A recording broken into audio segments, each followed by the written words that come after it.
mos pranimin e kërkesës. Me 4 vota pro dhe 3 kundër, Komisioni Qendror i Zgjedhjeve ka rrëzuar kërkesën e Partisë Demokratike për tërheqjen e kandidatit të saj për Bashkinë Kurbin, Altin Biba. Në këtë mënyrë, dorëheqja e Bibës nga KQZ konsiderohet juridikisht nul dhe mosdashja e tij për garim nuk merret parasysh.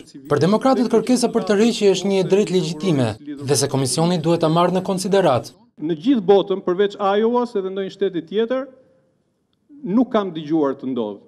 Gjë për cilën ka një vendim të vetëm në jurisprudencën shqiptare, që është vendim i Kolegjeve të Bashkuara, i vitit 2001, i shkurtit 2001, i cili thot, në rastet e dorëheqjeve, institucioni nuk mund të diskutojë ligjshmërinë ose jo të dorëheqjes, po duhet vetëm të zgjidhë pasojat.